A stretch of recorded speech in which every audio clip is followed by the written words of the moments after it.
It's another beautiful Wheel Wednesday, and I'm here with my esteemed colleague and friend and boss. Oh, jeez. He doesn't like that. I noticed that. Scott. What's up? And I'm Luis. Welcome to the Behind the Wheel podcast.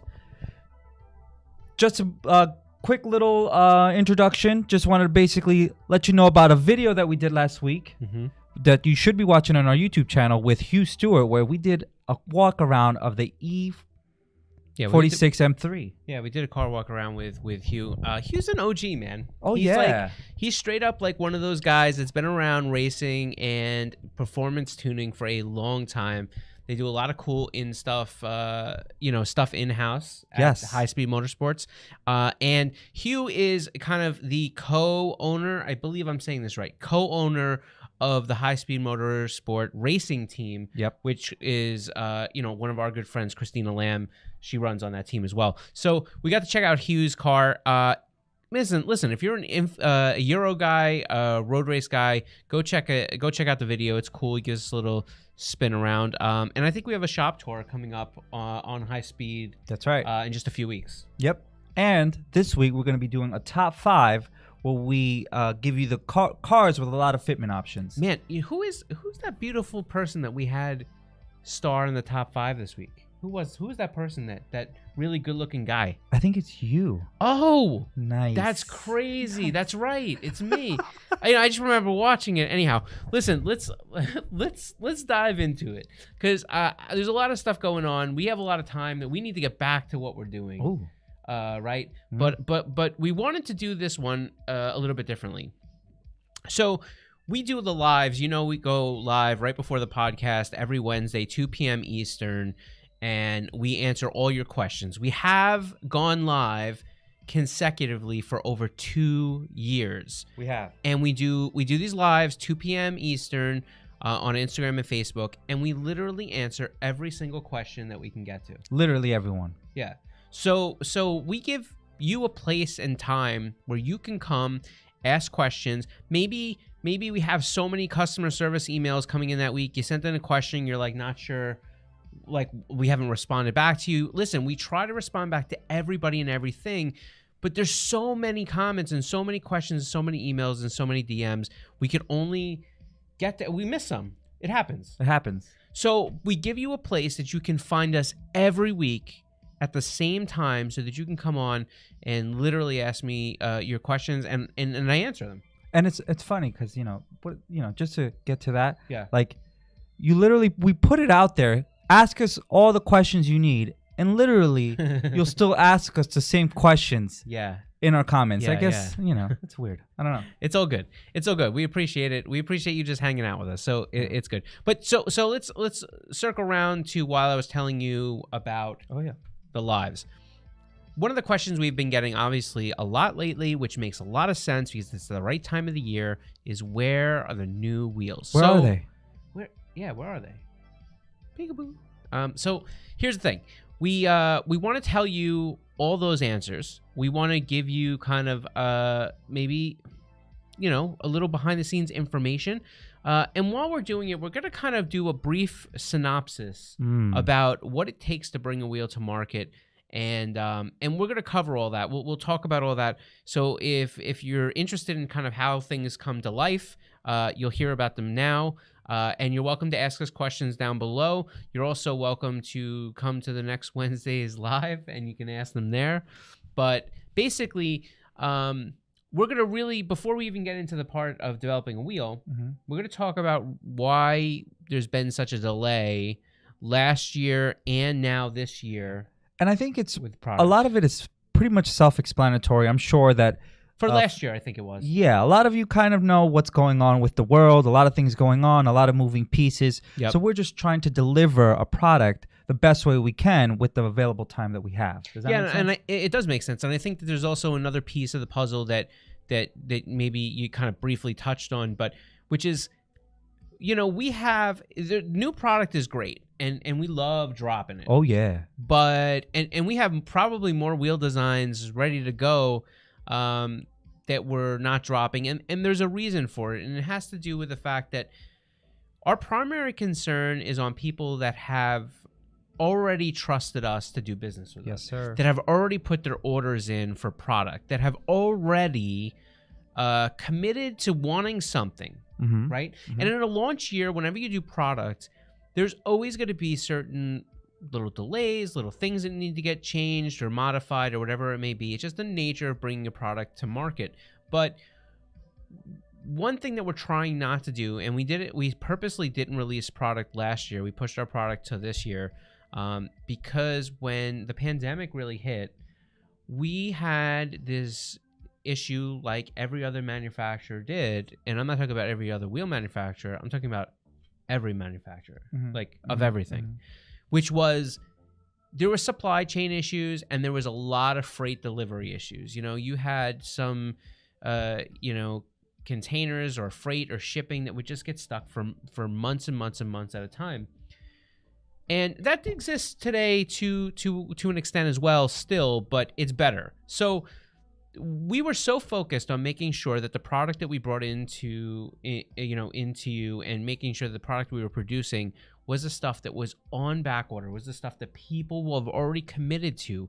Because to me, if I laid my money down and I wanted my set of wheels and I ordered them and I was willing to support this company by riding with you and not canceling my order, holding my back order, I would want them to do the right thing and step up and make sure that I have my wheels. 100%. And so we made that conscious decision for the first time ever. I'm telling you, I've been here for 16 years and I have never, ever, ever had a year where we didn't release product. Yep. So it wasn't an easy decision, but we made it with the best interest in mind. And I understand that, some people will say they don't really understand that, but I promise you, that's what we did. And for the most part, I still believe it was the right call. Yeah. And I think that's one of those things that we do here is we try to make sure that we deliver, like, for example, if we were to deliver a new product, it would have been a little bit half-ass. Excuse my language. Well, I don't think the product... Yeah. Let me finish. Yeah. Meaning in the sense, like, there was a lot of times where the office was empty because of the pandemic. Yeah. There wasn't people here. There was people that we work with that do renders and stuff that weren't available. Yep. There was things, moving pieces that normally we always had to access to. Because of the pandemic, it slowed a lot of that down. Obviously, if we really wanted to, we would go in and create something as we always do. But we wanted to kind of, like Scott said, make sure that those people that were ordering our products got that instead and made that a priority before we deliver something. And the cool thing is, now that we're getting to the point where we're gonna release something because we have the wheels and we're gonna be presenting them to you guys very soon. Now we put more effort into it, and these wheels that are coming out are literally, I'm telling you, he's not gonna say that because he's part of the whole process of creating them and stuff like that. But me being one of the people that gets to see them firsthand, I'm like, yo, these are good quality. They're coming out strong, and I'm ready for them. So I think that another piece of this is that we're just trying to make sure that people are still getting their products. So yes, this year we have obviously there's going to be a delay. So let's get into why that is. So again, we were having such strong demand for the product. I mean, thankfully to all the support we've had from you guys out there, we have just been getting such a loyal following. And whenever race season creeps up on you, we have a lot of people that are refreshing their whole inventory, their whole arsenal of wheels. And when they do that, you're not talking about just the one set at a time. We're filling, multiple sets to these people. So, we have, the same obligation that we said but earlier to make sure that product comes to life. And we've done that. So we're filling the demand that needs to be there. And this year, again, with a lot of the world facing random supply issues still, and freight being so delayed as it is. Now, again, is it delayed as much as it was last year? Yes, but the difference is now is that we've gotten accustomed to the lead time being longer, so we're planning better. So we're getting a lot more product in the time because we've put so much more on order than we usually would. We have more in production than we've ever had previously. So that's a great thing. But on your end, before we went and dropped another wheel, we wanted to make sure that we were getting the stuff out that we already have in existence, that people already stepped up and bought, people want. And the reason that becomes such an important reason is because it literally directly relates to the reason why the product's delayed 100%. This year. Not because we're not finished with it. Yep. Not because we can't pump it out. It's because of the fact that if we were to jump on getting these wheels out right away, there would have been other wheels that probably would have had to just chill for a few minutes while we were trying to get everything queued up for production of a new wheel. Exactly. Yeah. So now we've gotten through most of the busy stuff that had to get cranked out. Remember, we're operating a little ahead, so we've produced everything that you're buying right now already. It's here. It's here. It's in transit. It's in stock at your local retailers. People like Fitment Industries, Discount Tire Direct. Some of the big boys that are out there that have stepped up and taken product. Goodwin Racing. I mean, these people have taken a large amount of product to have it there for you, and we've stocked these places well, so you should be able to get your product. We also have our building stocked well and different logistics points, so we're good. And now we're in that situation where we're queuing. The new wheels are in production. Yes, they are. So why didn't we just show them to you already? Because we don't like baiting people. Because we know that the lead time puts them. We are currently talking to you end of March of 2022. I almost forgot the year. And then we imagine that we'll be seeing these wheels sometime in mid-June. Yeah. Maybe early June. But, again, we should be done with production, shortly. But the lead time to get containers and to kind of move freight in different parts of the world, that's where the slowdown is going to exist. Yep. So that's the reason why there's been a delay. Now, but they're coming. Don't worry, they're coming soon. They are. Now that we got that part out, this is what I wanted to ask him. What we were going to talk about in this podcast is how do we develop these type of wheels? What goes into the thought of creating? And I wanted to start with something that you started with like a hypergram. Right. Like, how did we get there? How did we get to the point where we're developing it just from scratch? Let's just say. Yep. And we're going to kind of go through these steps. Obviously, we're not going to be able to do it all because, I mean, it's a lot of work that goes into making these wheels, so we're not going to be able to explain it over a video, but we're going to do our best to kind of give you an inside look at what we do here at Konig and how we develop these type of wheels. Yeah. So I think the first thing to really talk about is the time, because I think that's probably the best way to set up the amount of time we're talking about as far as, each subject, right? Yeah. So how long does it take to develop a wheel from the time you think it up to the time that you go to production? So what we're doing is we're not saying from the time it comes into stock, and we'll kind of touch on that a little bit in a minute, but we're talking about the time it takes from ideation to the time it takes to production. Yeah. Okay. So the first thing that happens is there's really no one set way about how a wheel comes to fruition as far as the design of it. Yeah.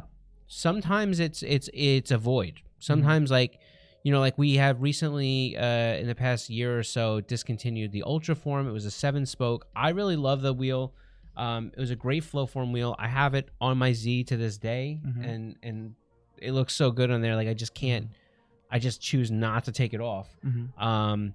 And we've decided to move on. So we have a void now in our Flowform line for a 7-spoke. So yep. Does that mean there'll be a 7-spoke? Like I don't know, but that could be one reason that a 7-spoke might be developed. Well, and I think also, like, when you're developing something, you also have to I'm saying this in a sense, like, we're not copying, but you have to look at the trends. In a sense, like, there's a lot of trends that you guys like that you're not really realizing that all of you kind of in all together kind of realize like, okay, I like this type of style, or I like this finish, or I like this look, and it always changes. I notice as I've worked here. I struggle with the term trends. I remember when I first started working here, 16 years ago, one of my duties as a marketing person was when we would go to all these different events and shows was, and it's funny because I'll tell you the funny story about this in a second, but while the show was going on, after we got everything set up and going, like one of my jobs was to go walk through the parking lot of the show. Yeah.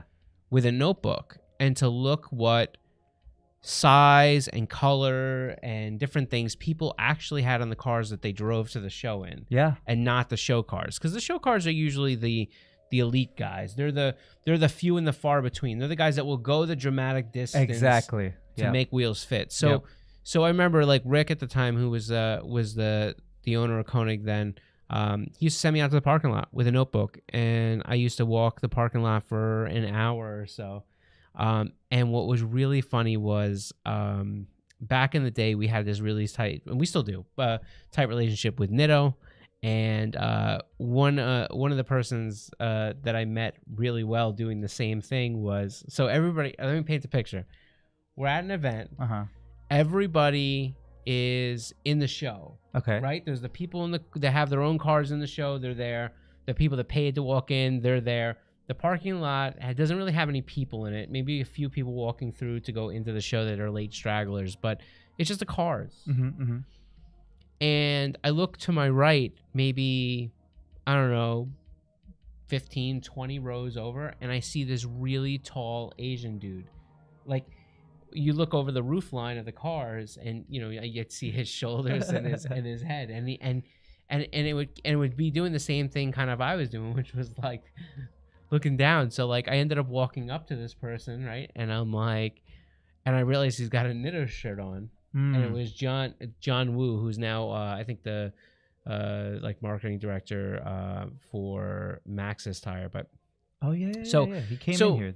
Yeah. So a lot of these people and a lot of these companies, they're doing the same thing. They're walking through, looking at the tire sizes that people actually have on their car. Yeah. And again, this is that to me was a hardcore like identify the trends. Yeah. I don't really see that anymore. And I'll be honest with you, I think that the nature of whether it be social media or the fact that there's so many wheel options out there and so many different wheel companies out there.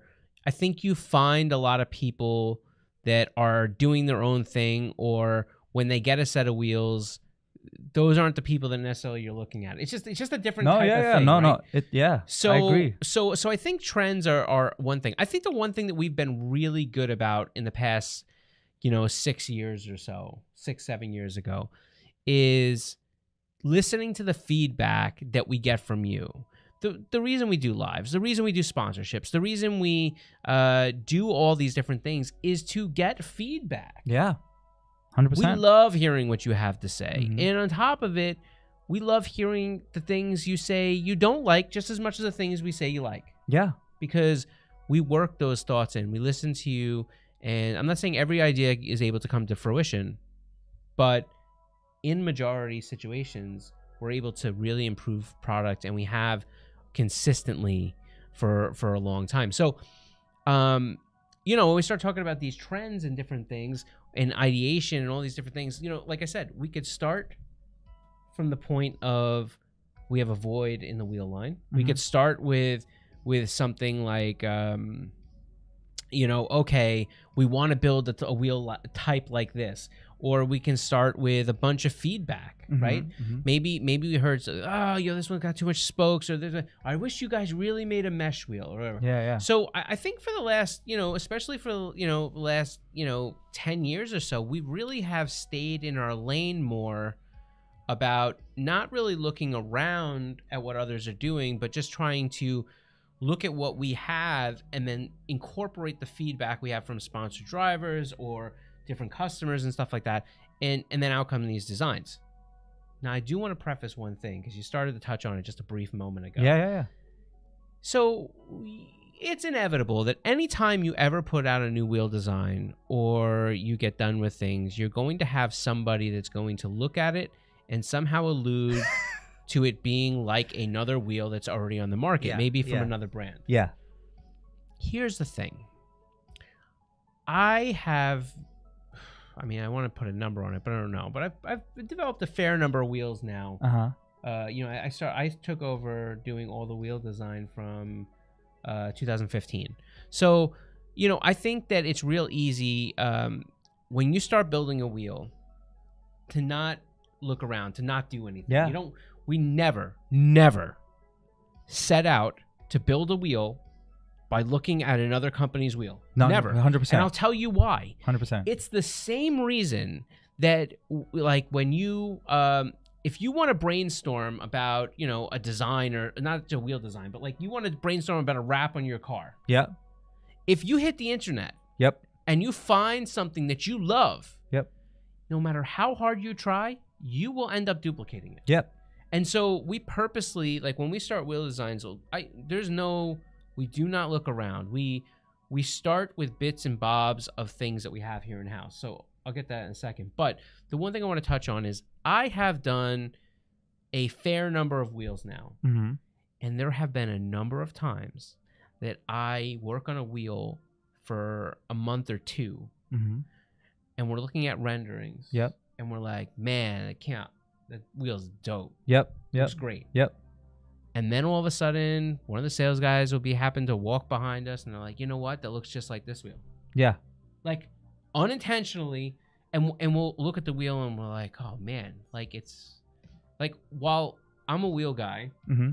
and I can see every wheel detail, and sometimes I just don't think that... Like, some people are quick to look at a 10-spoke wheel and another 10-spoke wheel, and they're both in matte black, and go, that's identical. Yeah. And I'll look at it, I'm like, no, it's that's not close. Like, the details matter, Yeah. But there's sometimes that we'll get done with a wheel, not even looking at any other wheels, and we're like we'll have to go look. He'll be like, oh, that's like that wheel, and I'm like, what wheel? And like we'll go look it up, and I'm like, oh my god, and like it's true when people say you can't redesign the wheel. Like sometimes you do, but like not on purpose, and we've tabled wheels because we look at them and we're like, you know what, that's just too close.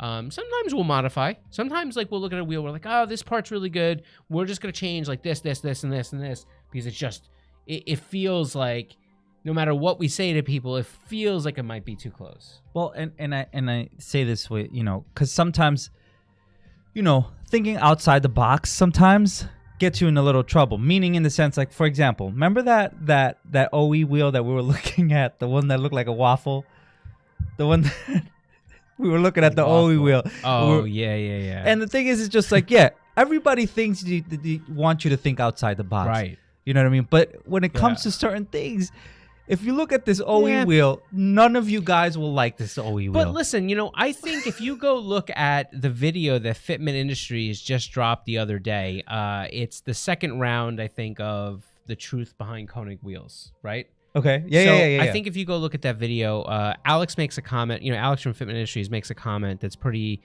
funny. I think it's, it's hard. It's like hard to listen to, but like it's kind of like, yeah, kind of.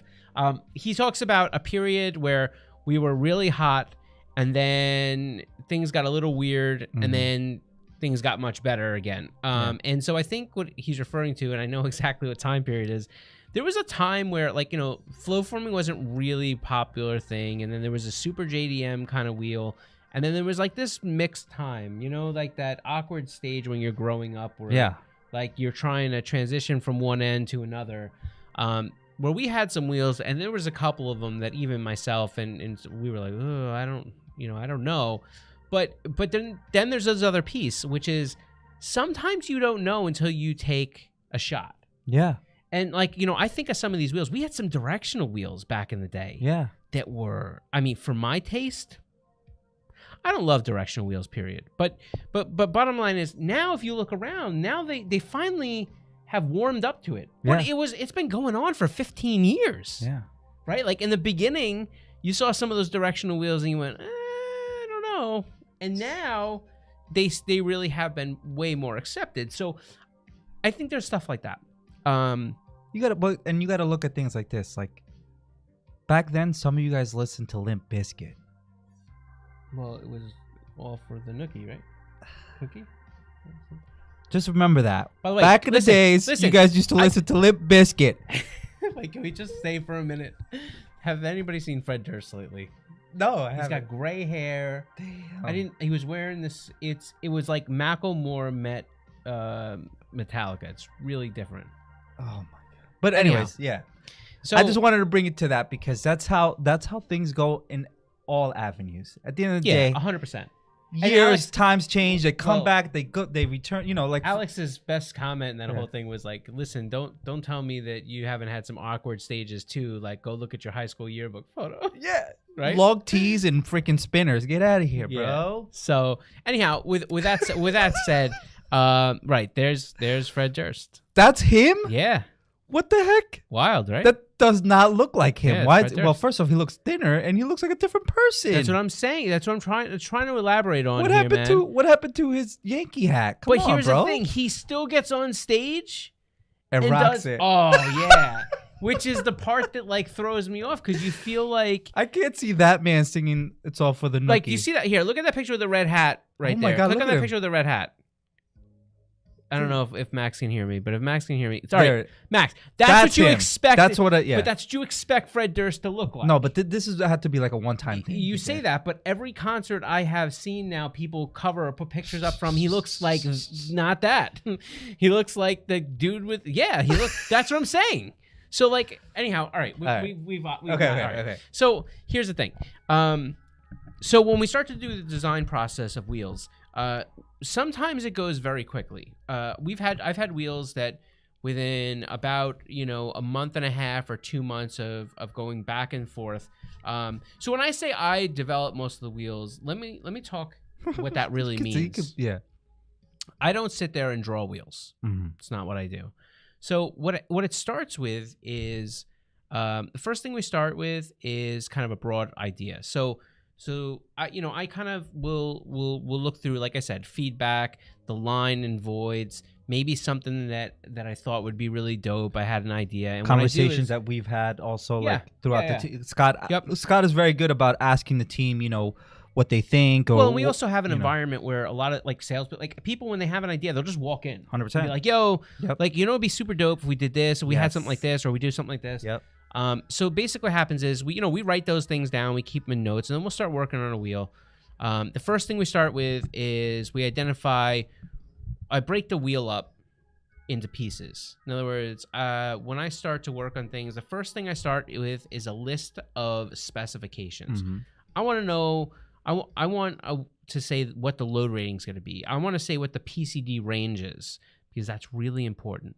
I want to say what kind of construction it's going to be. Is it going to be flow formed? Is it going to be forged? Is it going to be cast? I want to say, is it going to have a lip? What does the lip look like? Mm-hmm. Is it going to have any wild features? Is the wheel going to be machined or full painted? Mm-hmm. Now, the reason why we start there is because those are the things that really will dictate a change in design. And so what I mean by that is, for example, you start developing a design on a wheel, you can make anything look dope. As soon as you start putting proportions of things in, now the wheel changes. Mm-hmm. So if you don't put a PCD range in, like in other words, if we were going to build one wheel 5 by 114.3, we can make the spoke as big as possible right down to that PCD size. Mm-hmm. And we could, clearly decide how big we can maximize the center cap. We can lay it down. We can do a whole bunch of different things. What a video. But we can't do that. If we did that, and then we said, you know what? We also want to do 5 120. Oh, we want to go as small as 5 and 100. Now, all of a sudden, that PCD range has to be bigger to allow for all those patterns to be drilled. Now the spokes change size. Yep. So all right. The same thing happens with load rating. Load rating is directly related to how much material and the shape of spokes that can be. So if we develop a given design, then the amount of material that is used in a wheel has to correspond to be able to give that test result the correct load rating. Yeah. Right? So what ends up happening is if we end up saying, oh, just make it for like, 1,200 kg, and then we get done and with a design, we're like, oh, we love it. You know what? Just make it but we're gonna really do it in 700 kg. Mhm. By the time they go back and they, put the material in to get the correct load rating, you may find that the spoke is now thicker than it was, bigger than it was. You may find that the lip had to change. You may find a whole bunch of different things. So what are we doing? We're starting with the specifications that we feel will be the most likely that we will use to produce for those vehicles. Mhm. And we're trying to make it as accurate as we possibly can from the beginning. Mhm. Right? Mhm. Mhm. That tends to speed up the design process on the back end. Mhm. Mhm. Now, we do that whole thing. I tend to break up the wheel. I try to find, like, I'll look through our wheels and I'll be like, you know what, it'd be cool if we had a PCD like this. Mhm. Now, sometimes it's like, hey, I love this PCD that we used on the Ampliform. Let's use it. Yep.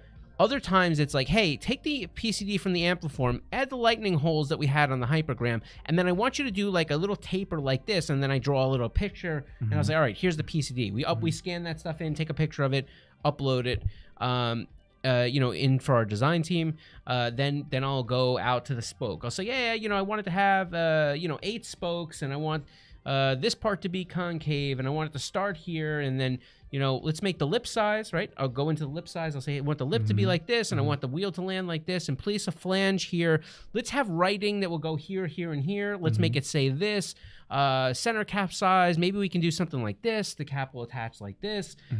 We give as much detail to the design team as possible, and then they take however long it takes. So, sometimes it's a couple days, sometimes it's a week, sometimes it's 2 weeks to draw this wheel, and then we get these renderings, and we look at the renderings, and that's usually like very rarely. There's been a few wheels that we've been like, oh, that is awesome. Just that's it. Minor tweaks. But most of the time it comes back and we're like, I don't.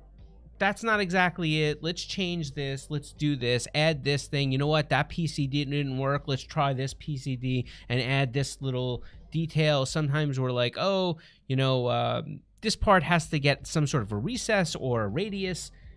Do this, do that. And we put a whole bunch of notes. Again, we scan it back over. Now, this process sometimes can last a really long time. Yeah. Because sometimes, you ever look at something and you feel like, yeah, it's okay, but it should be better. Yeah. Sometimes you get lost in that and you end up changing things. And sometimes I've changed things so far and then said, you know what, just go back to number 2. 100%. Like we'll be on number 7. I've seen it happen. Yeah. Let's just go back to number 2 and then just do this. Yeah. And then we're done. Which is part of how it's the creative process. If anybody's Right. creative here, you understand that that's a lot of the times what happens. You end up going so off kilter that you realize like the first one that you did was actually the best one. Right, or the second one. But Yeah. like I think it's like wedding dress shopping. Yeah. Like I don't really have a lot of. Well, I haven't worn a wedding dress. Go ahead, tell lately. me. Yeah. Tell me. So, but right, you don't have any experience. But like I remember That was a watching good my one. wife go through this Oh, okay, process. okay, right. okay. That's what I'm drawing, by the way. Yeah, It's not nothing I do in my spare time.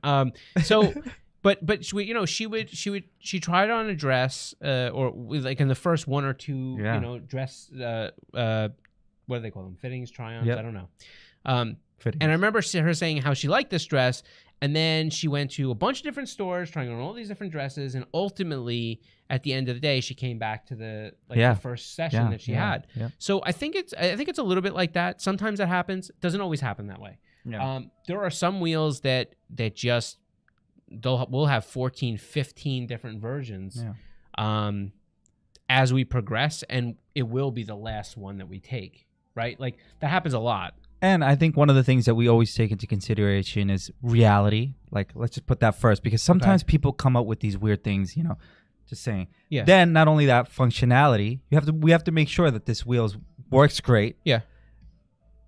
But then I think at the end of the day, styling is at the end. Our purpose is to have a safe wheel that you can drive, that you can put on your car, that works great, that does what it has to do.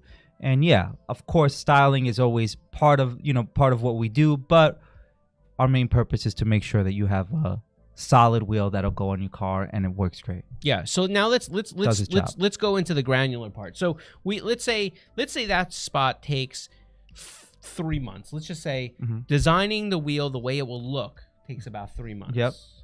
Now we go into the technical part. Yes, that's what. So now what we do is now we're like, okay, that's how it should look. Let's draw this size and this offset on a technical level. And what happens on a technical level is the first thing that happens is they're going to draw the design after we approve what it looks like.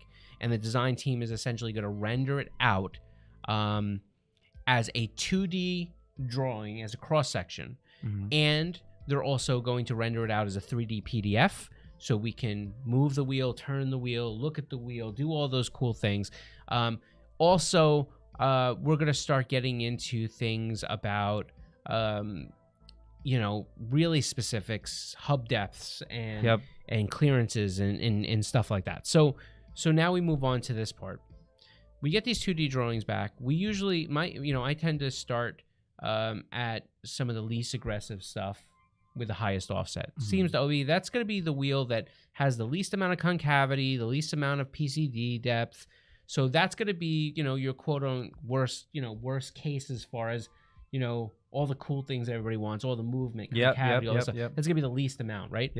So you start there, because if you can make that wheel look good, the rest of them look better. 100%. Right.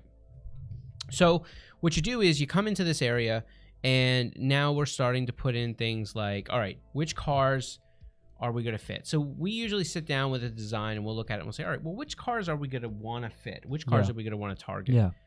When we get this whole thing said and done, the next thing we do is we actually we have those technical drawings, and we're going to start to lay calipers in.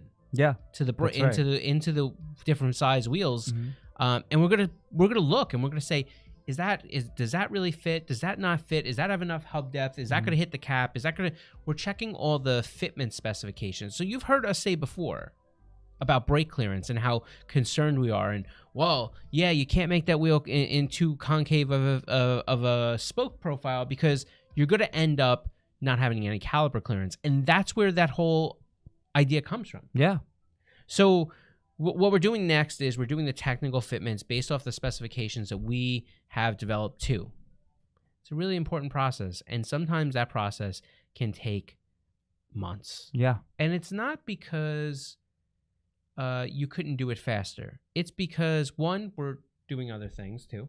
But two, because when you start laying calipers in, you're also trying not to lose essence of the design. So you may say, we're trying to make a wheel as concave as possible, or we're trying to make it as dramatic as possible with a lip sizer, but also being able to clear and work on these different cars. Now, there are a lot of companies, especially in the last, I don't know, maybe 5, 6 years, that have made their name on selling wheels that inherently don't fit cars. I don't want to sound that. I don't want to say real. But I'm not saying that derogatory. There's a market for that. But we're not always going to be it. I'm not saying that we don't build anything that doesn't necessarily fit cars, but we design them to be able to work on race cars, or we've had feedback, right? Like a little hint, we're dropping an 18 by 12 this year. And the 18 by 12 is not something that you're going to put on most cars.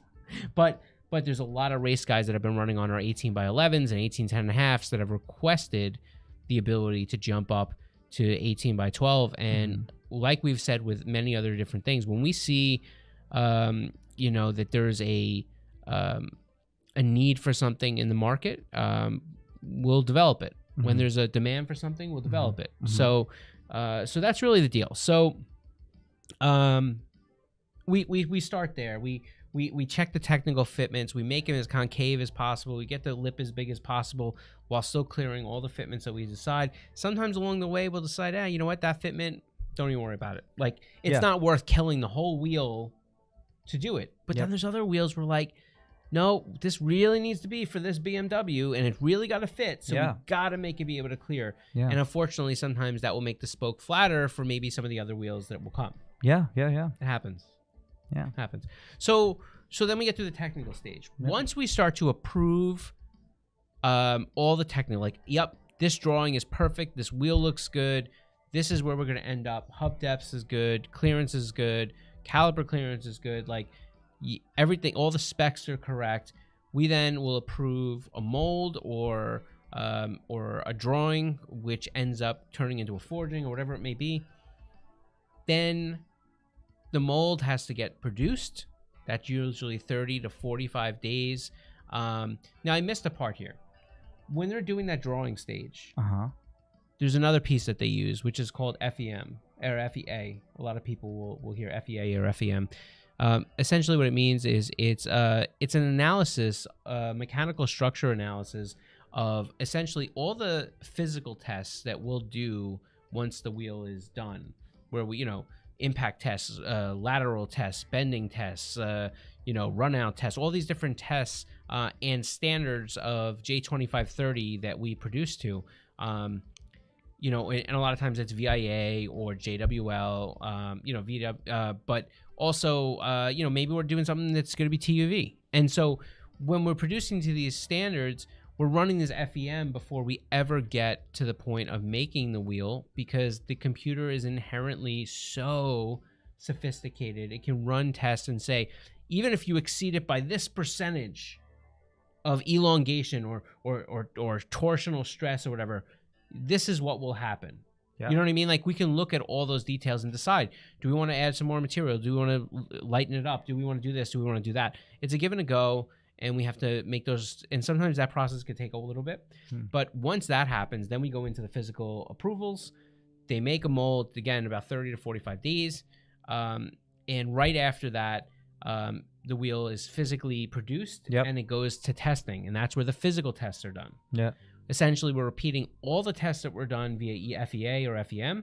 The tests are completely done over again. They're done physically to really see if they match up 100%. Yep. If for some reason there is a difference or something that negatively affects that, then the mold or whatever we're using, the drawing for the forgings or whatever it is, that will go back to R&D into the technical part, and we will amend the design, then amend the mold. Yep.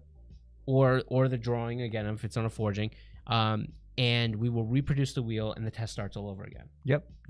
So, like, that's the deal. Yeah. And then after that, essentially, once we're ready to roll, we tend to wait for most of our molds to be completed before we will develop any wheels of a new launch.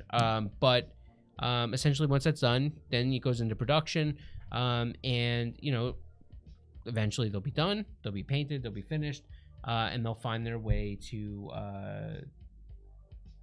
our building or to a retailer, where they'll find your way to your door. He forgot to mention one part, which is we end up having a huge debates about it, is after we also figure out like finishes too. No, that's the worst part.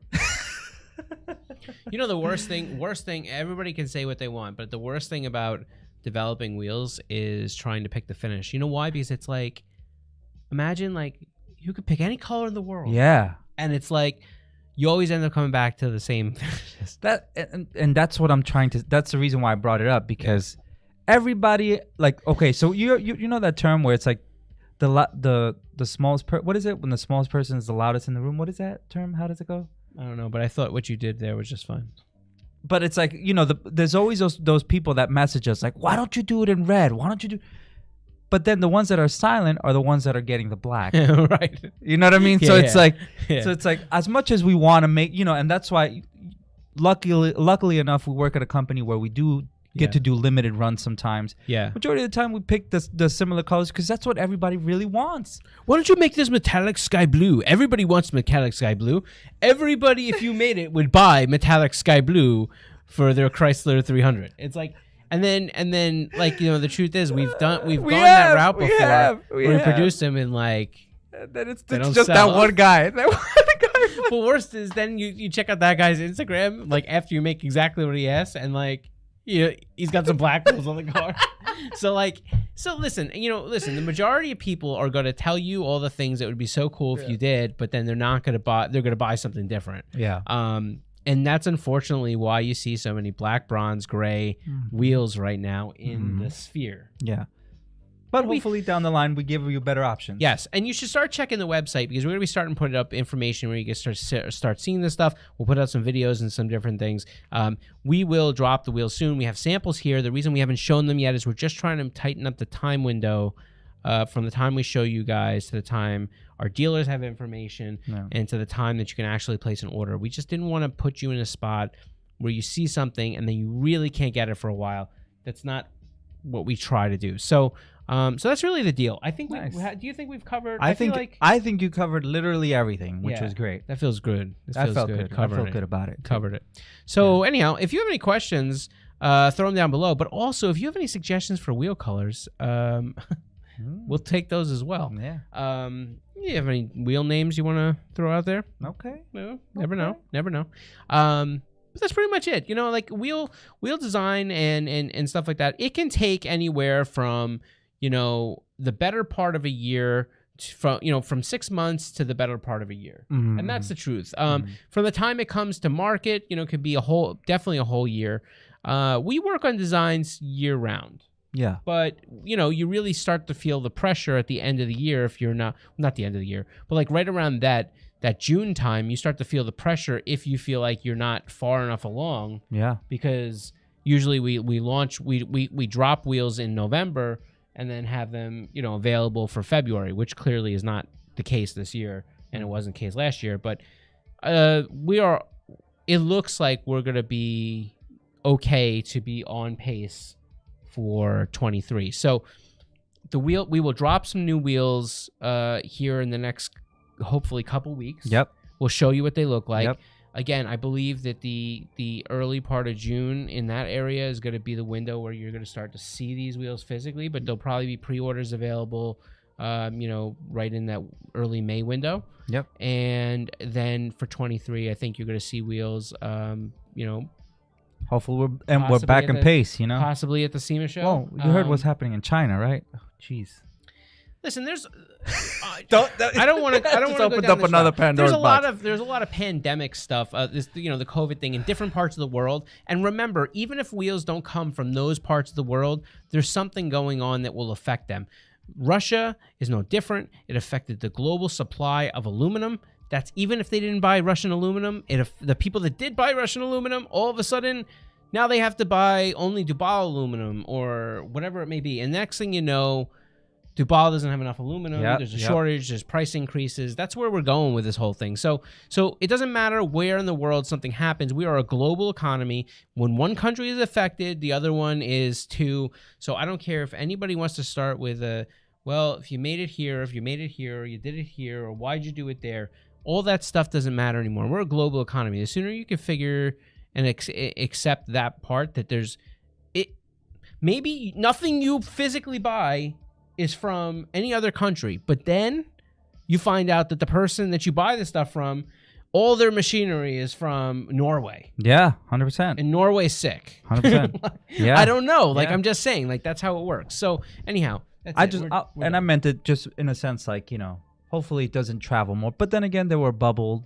We weren't, we're more vaccinated. So, let's just hope that never happens again, what we went through the last 2 years. Yeah. We get back to smooth. But anyways, back to regular life. Listen, make sure to tune in here every Wednesday at 3 p.m. We'll go live, talk to you guys, talk about something, talk to someone. Also, tune in because we're going to be doing some wheel giveaways very soon. Make sure to tune in also to go on our Instagram where we go live at 2 p.m. And we answer any questions that you guys have. And if you ask us this question that we answered here, we're going to tell you to come to this video. So make sure you watch this one or subscribe to our YouTube channel. That's fair. But listen, I would say this. Make sure you're following me on Instagram. Oh, yeah. No, I'm just kidding. There's really nothing involved. Scott_Konig. You can follow. Okay. Anyhow, that's pretty much it. Have a good week. We will be back here next Wednesday where we'll do this whole podcast thing all over again. Yes, Take care of yourself. Bye.